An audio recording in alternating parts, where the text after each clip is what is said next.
Bonjour tout le monde, j'espère que vous allez bien. Aujourd'hui on se retrouve dans une vidéo où je vais tester des produits de la marque Makeup Revolution. C'est une marque qui a beaucoup de succès, je pense que vous le savez, pour son rapport qualité-prix. Les prix sont vraiment très bas et certains produits sont vraiment de très bonne qualité.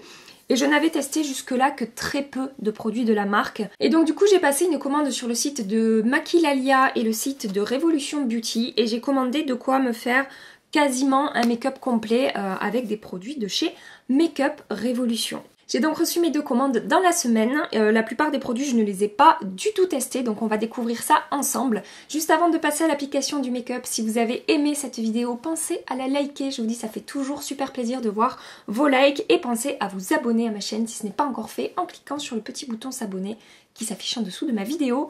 Je passe tout de suite au make-up. Je vais commencer par le maquillage des yeux et pour ça, je vais utiliser la palette Reloaded Iconic Fever.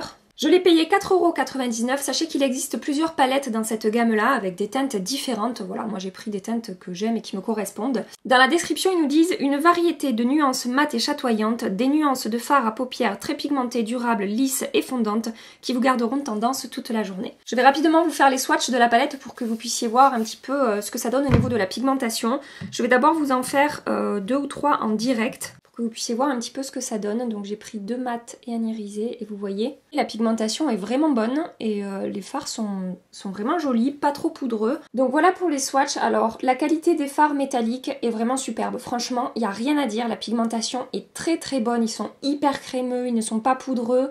Ils s'appliquent, enfin en tout cas au swatch ça se comporte vraiment très bien. Les mats, ça dépend lesquels. Il y en a qui sont plus poudreux que d'autres et il y en a qui sont plus pigmentés que d'autres. La qualité des mats varie un petit peu dans cette palette, mais franchement les swatchs pour une palette à 5 €, c'est vraiment pas mal, ça se défend plutôt bien, on va dire. Je passe tout de suite au make-up, donc pour commencer je vais prendre cette teinte ici que je vais appliquer dans mon creux de paupière. Cette teinte va servir de couleur de transition pour la suite de mon maquillage et va apporter un petit peu de dimension dans mon creux de paupière. Et pour ça j'utilise mon E40 de chez Sigma. Je prends maintenant cette teinte ici et avec un pinceau estompeur Juvia's Place, je vais également la placer dans mon creux de paupière en restant cette fois-ci un peu plus précise. Je ne vais pas trop remonter sur la couleur que j'ai appliquée précédemment. Par rapport aux deux fards que je viens d'appliquer, je ne rencontre aucun problème, la pigmentation est là, le fard est facile à travailler, ça ne fait pas de paquet, ça ne fait pas de démarcation, je ne mets pas 2 heures à estomper les fards pour avoir un joli rendu, donc jusque là c'est très positif. Je vais maintenant prendre cette teinte ici, que je vais appliquer sur toute ma paupière mobile avec mon pinceau 222 de chez Zoeva. Je vais maintenant prendre cette teinte métallisée ici et avec mon 234 de chez Zoeva, je vais l'appliquer dans mon coin externe jusqu'au milieu de mon œil. Je vais prendre maintenant cette teinte ici que je vais appliquer également dans mon coin externe avec mon 221 de chez MAC. Je vais venir intensifier mon coin externe. Je reprends mon pinceau Juvia's Place et je vais estomper mon creux de paupière. Je prends maintenant cette teinte ici et avec mon M506 de chez Morphe, je vais l'appliquer très précisément dans mon coin externe. Et je vais de nouveau venir estomper tout ça. Je prends maintenant cette teinte ici avec mon 237 de chez Zoeva, je vais l'appliquer dans mon coin interne. Je prends cette teinte ici avec mon 317 de chez Zoeva qui est humidifié, je vais venir tracer un trait de liner. J'applique mon mascara et je reviens tout de suite. Pour l'instant, ce que je peux dire par rapport à cette palette, c'est que pour 5 €, effectivement, on est sur un très bon rapport qualité-prix. Je n'ai pas du tout eu de mal à faire mon maquillage. Ce n'est pas la palette la plus pigmentée ou avec les fards de meilleure qualité que j'ai, mais vraiment, c'est très correct par rapport à son prix et par rapport au résultat que j'arrive à obtenir avec cette palette. Franchement, c'est plutôt pas mal. Je suis assez contente pour le prix de la qualité de cette palette. Je vais maquiller mon deuxième œil avec d'autres produits. Je vais ressembler à rien, mais c'est pas grave, on s'en fiche, on est là pour tester. J'ai vraiment eu envie d'essayer les Flawless Foils qui sont sortis il y a pas très longtemps. Et donc en fait, on a un fard à paupières mono comme ça métallisé et on a une base qui va permettre de faire ressortir encore plus le fard. Je les ai payés 5,99 €. Vous savez, ce sont ces finis apparemment crémeux mais qui se transforment en effet poudre. Et donc ces fards vont avoir un incroyable fini métallisé. Chaque fard à paupières vient avec une base qui va intensifier l'effet métallisé et qui va permettre de faire tenir le maquillage plus longtemps. Je vais rapidement vous swatcher les deux teintes. Donc là j'ai la teinte Rebound. Vous savez, ce sont ces textures quand on appuie là, j'ai déjà mis mon doigt dedans. Quand on appuie, ça se... voilà, ça s'enfonce comme ça, c'est un petit peu Voilà, c'est un effet un petit peu crémeux quand même. Ça me fait penser au fard Colourpop. Donc ça... Waouh. Donc ça, c'est la teinte un petit peu champagne. C'est vraiment super métallisé. C'est impressionnant. Et ensuite ici, c'est la teinte Overcome. Donc à la texture, c'est assez différent. Là, c'était beaucoup plus mouillé que là. Là, c'est un peu plus crémeux. Et en fait, le fini est différent. Là, c'est très métallisé. Là, quand même un peu moins. Je vais appliquer ma petite base sur ma paupière. Et au doigt, je vais venir appliquer la première teinte, qui est la teinte un petit peu champagne très métallisée. Alors eux, pour cette teinte, ils disent métallisée. J'aurais tendance à dire, ouais, métallisée, mais pailletée aussi. Je pense que vous pouvez le voir. J'ai l'impression d'appliquer un fard pailleté sur ma paupière plus qu'un fard vraiment métallisé. Et alors effectivement, c'est hyper intense, hein, comme lumière qui se dégage de ce fard à paupières. Et donc dans mon coin externe, je vais utiliser la seconde teinte. Je vais venir intensifier mon coin externe.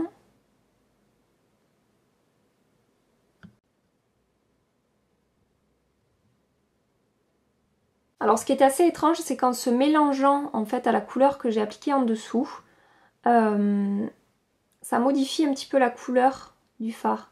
Dans le creux, vous voyez, il va bien ressortir marron comme ce que j'avais sur la main, en fait, vous voyez.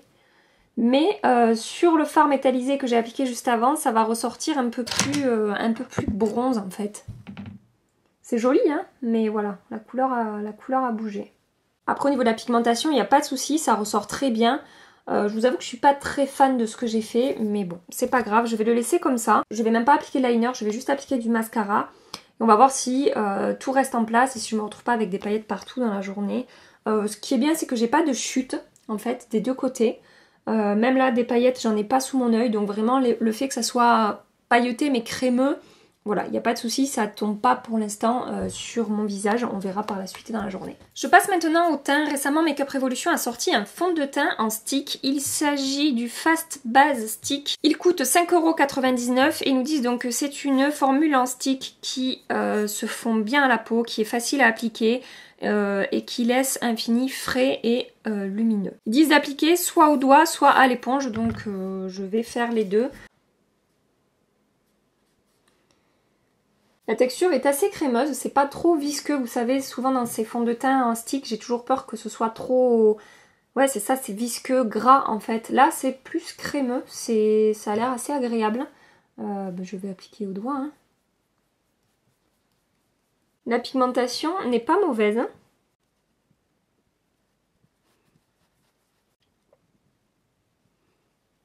Je n'ai pas de mal à travailler la matière au doigt. C'est assez agréable. Ça accroche quand même assez rapidement à la peau. Ça n'a pas marqué mes zones de sécheresse. Je n'ai pas vraiment d'effet de matière sur la peau. Je dirais que la couvrance est légère. Je vais appliquer l'autre côté à l'éponge. Voir si ça se comporte bien aussi.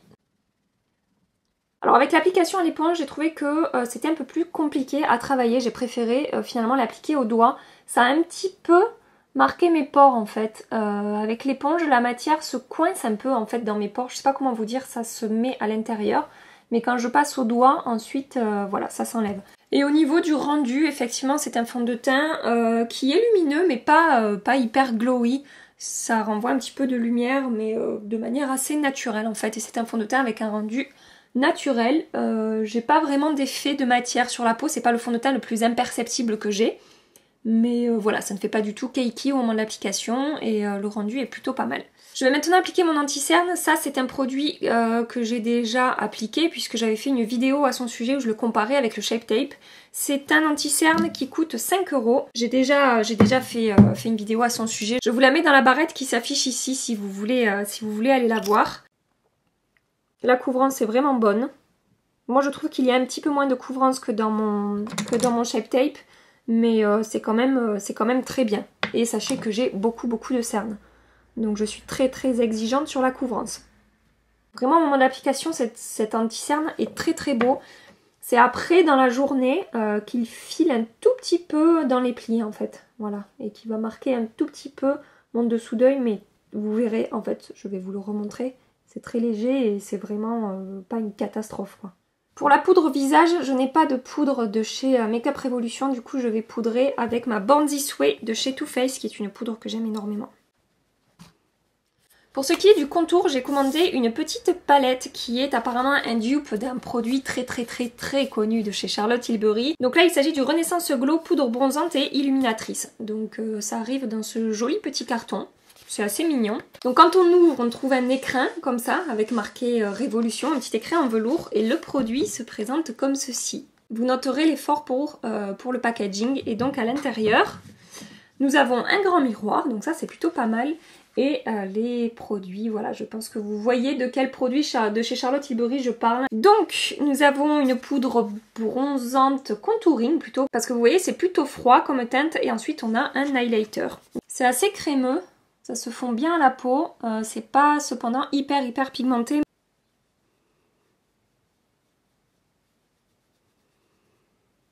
Donc comme je vous disais, je pense qu'on est plus sur une poudre qui va structurer le visage, plus que ça réchauffe un petit peu. Et voilà, on est sur quelque chose d'assez froid. Par contre cette palette ne sera absolument pas adaptée aux peaux matin, puisque moi ça ressort mais pas non plus des masses. Voilà, ça sera adapté vraiment aux peaux claires. Je vais appliquer la partie highlighter à l'éponge. Ça s'applique bien, la lumière est jolie. J'ai vraiment le sentiment que dans cette palette, les textures sont réussies. Pour ce qui est du blush, j'ai commandé une palette qui est la Blush Sugar and Spice et je l'ai payée 7,99 €. Et pour 7,99 €, on a 8 blushs. Je vous avoue que ça rendait pas vraiment ça sur le site internet, là c'est quand même très flashy. Par contre, au-delà des couleurs là que je ne porterai pas, la qualité des blushs mat au swatch a l'air vraiment très bonne. La pigmentation est très bonne, ils ne sont pas trop poudreux, j'ai l'impression que c'est une texture qui va bien s'appliquer, qui va bien se fondre à la peau. Et voilà, c'est beaucoup plus prometteur que les deux teintes lumineuses que je vais vous re-swatcher. Ce que je vais faire d'un côté, c'est que je vais appliquer que du mat. Je vais, je sais pas, je vais appliquer cette teinte ici. Regardez ce que je prélève en... J'ai juste posé mon pinceau dans le fard. Donc vraiment, ça a l'air très pigmenté. C'est très pigmenté. Voilà, sachez-le. L'application s'est fait facilement, mis à part que c'est hyper pigmenté, que j'ai eu la main un peu lourde. La matière s'est bien travaillée, je n'ai pas eu de démarcation, je n'ai pas eu de soucis à estomper. Donc pour la qualité des blush mat, c'est très joli, à voir après comment ça va tenir dans la journée. Et donc ce que je vais faire maintenant, c'est que, je sais pas, je vais mélanger cette teinte avec celle-ci, que j'ai appliquée juste avant, pour voir si on arrive à avoir quelque chose d'un peu lumineux. Ouais, vous pouvez voir que c'est ultra lumineux, mais que ça a fonctionné. Ça s'est bien appliqué, ça s'est bien estompé. Je vais rapidement finir mon dessous d'œil de ce côté. Ce que je vais faire, c'est que je vais appliquer cette teinte tout le long de mon ras de cils avec un petit pinceau. Et ensuite, je vais intensifier avec cette couleur mon ras de cils, mais plutôt du côté du coin externe. Pour mon autre œil, je vais juste appliquer du mascara au ras de cils inférieur. Je vais pas chercher à maquiller mon œil plus que ça. Je veux juste voir comment vont se comporter ces fards pailletés en fait. Et enfin pour terminer mon maquillage, je vais appliquer du rouge à lèvres et pour ça j'ai acheté une nouveauté également de chez Makeup Revolution. Donc ils ont sorti des rouges à lèvres liquides que j'ai payé donc 3,99 €. Je l'ai pris en teinte buff. Il y a 4 finis différents, donc il y a 12 rouges à lèvres. Il y en a 4 avec un fini gloss, 4 avec un fini mat et 4 avec un fini métallisé. Donc moi j'ai pris un rouge à lèvres mat et je vais appliquer ça tout de suite.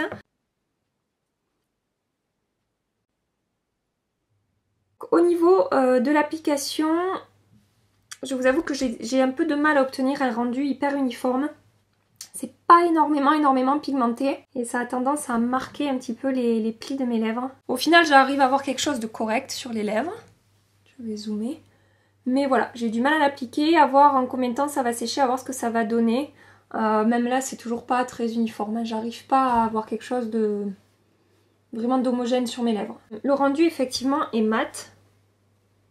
Il n'y a 0 transfert, donc ça c'est positif. À voir maintenant la tenue, etc. Mais là comme ça, je vous avoue que c'est pas... Voilà, je suis pas hyper convaincue quoi. J'ai terminé mon maquillage. Ce que je peux vous dire là, au premier abord après l'application, c'est que voilà, il y a des produits qui ont vraiment bien fonctionné. Il y en a d'autres un peu moins quand même. Donc je vais pas tirer de conclusion maintenant, on va voir comment le make-up se comporte dans la journée. Je reviendrai au fil des heures vous montrer un petit peu ce qui se passe sur mon visage. Mais voilà, j'ai déjà une petite idée sur certains produits oui et certains produits non. Je reviens dans quelques heures pour vous dire comment ça se passe. Mouah, bisous bisous. Ça fait 9 heures que je porte ce maquillage et je suis désolée, je n'ai pas pu revenir avant, donc je viens juste faire un point final avec vous parce que je dois sortir et donc je vais recommencer mon make-up. Tout d'abord la palette Iconic Fever, donc franchement j'en suis vraiment très contente. Mon maquillage des yeux n'a pas bougé, il n'a pas migré, c'est resté en place hein, et c'est très positif. Je pense vraiment que ce produit c'est ce que j'ai préféré de tous les produits que j'ai essayé aujourd'hui.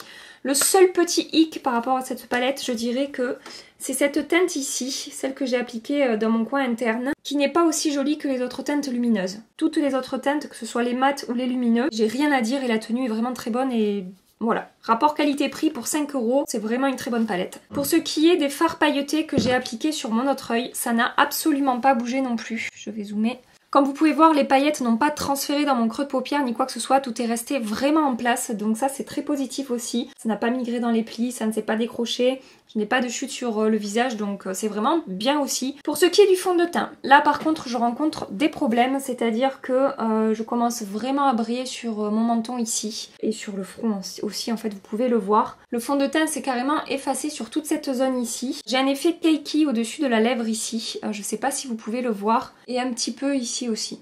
Voilà, c'est pas énorme, c'est pas le pire fond de teint que j'ai essayé, mais voilà, ça ne convient pas vraiment à ma peau et je pense que si je l'avais porté 2-3 heures de plus, voilà, j'aurais encore plus brillé. Pour ce qui est de la palette bronzer highlighter, au niveau de la texture, je trouve que c'est vraiment très réussi, la texture est très agréable à travailler, ça ne fait pas de démarcation, ça s'applique très bien sur le visage. La pigmentation du bronzer, bon, voilà, j'y suis pas allée de main morte, hein, j'ai vraiment bien trempé mon pinceau et ça... Voilà, il n'y avait pas énormément de couleurs qui ressortaient, mais j'ai quand même réussi à avoir un joli résultat. Hein. Par contre, ça veut dire que sur des peaux plus foncées que moi, il se passera sûrement pas grand chose. Par contre, l'highlighter, il a bien tenu, la couleur est bien ressortie. Il s'est très bien comporté, que ce soit à l'application ou au fil de la journée, vraiment j'ai rien à dire. C'est juste la teinte du bronzer en fait, et peut-être un petit peu la pigmentation qui n'est pas merveilleuse. Voilà. Pour ce qui est des blushs, je suis un petit peu mitigée. D'abord, ce que je peux dire, c'est que l'idée d'avoir toutes ces teintes lumineuses et mates et de pouvoir les mélanger, etc., c'est très bien. Sachez qu'il existe plein d'autres modèles, en fait, dans cette gamme-là, avec d'autres teintes. J'aurais peut-être dû regarder un petit peu mieux avant de commander et peut-être pas commander cette palette avec tous ces roses fuchsia que je ne porterai pas. Bref, mis à part ça, je disais, l'idée de mélanger les mats et les lumineux, voilà, de pouvoir customiser un petit peu son blush, c'est très sympa. Les blushs sont extrêmement pigmentés, donc il faut avoir vraiment la main légère, mais en même temps, on arrive à bien les travailler. Et je sais qu'il existe des palettes, donc dans cette gamme, où il n'y a carrément pas de fard lumineux. Peut-être j'aurais dû prendre ça parce que je pense que moi ces fards là je vais pas du tout m'en servir. Mais en soi l'idée est bonne et les blushs sont de bonne qualité, il n'y a rien à dire là-dessus. Pour ce qui est de l'anti-cerne, j'obtiens exactement le même rendu, le même résultat que quand j'ai fait ma vidéo premières impressions. Ça a un petit peu filé dans les plis ici, j'ai quelques petites démarcations aussi dans le coin là, mais c'est très léger. Après globalement ça a bien tenu, ça fait pas cakey, ça fait pas sec, ça n'a pas marqué mon dessous d'œil. Donc voilà, c'est pas mal. Après j'ai de meilleurs anti-cernes mais en même temps qui coûtent aussi plus cher. Pour ce qui est du rouge à lèvres, je pense que vous pouvez voir, vu l'état de mes lèvres, que c'est un flop. Par rapport à tous les produits que j'ai testés, donc le fond de teint c'est pas terrible, mais alors celui-là c'est vraiment... ça va pas du tout. Ça n'a absolument pas de tenue, ça s'est décroché à plein d'endroits sur mes lèvres, ça a complètement marqué mes plis, ce n'est pas confortable, hein, enfin... Ça fait des morceaux en fait, ça fait des peluches, voilà. Je sais pas quoi dire de plus à part que non, pour moi ça ne fonctionne pas. J'aimerais maintenant que vous me partagiez en commentaire si vous avez déjà testé des produits de la marque, quels sont les produits que vous aimez, quels sont les produits que vous n'aimez pas. Et donc vos commentaires bien entendu viendront comme toujours compléter ma vidéo. Avant de terminer cette vidéo, je veux vous informer de deux choses. Tout d'abord, mes vidéos du mercredi qui sortaient jusqu'à aujourd'hui à 8h30 du matin sortiront à partir de mercredi prochain à 17h30. Et ma vidéo du dimanche qui sortait à 8h30 sortira aux alentours de 10h. Voilà, je voulais juste vous dire ça. Je pense que certaines d'entre vous vont un petit peu râler par rapport à ce changement d'horaire. Donc du coup, voilà, pour celles qui sont pas contentes, je suis désolée. Donc voilà, cette vidéo est terminée. J'espère vraiment qu'elle vous a plu et que vous avez passé un agréable moment avec moi. Je vous fais des milliards de bisous. Mouah, prenez soin de vous et à très bientôt. Bye bye. Je vais maquiller mon deuxième œil. Je vais maquiller ma... Et pour l'autre œil, je vais juste appliquer le bug. Pour mon...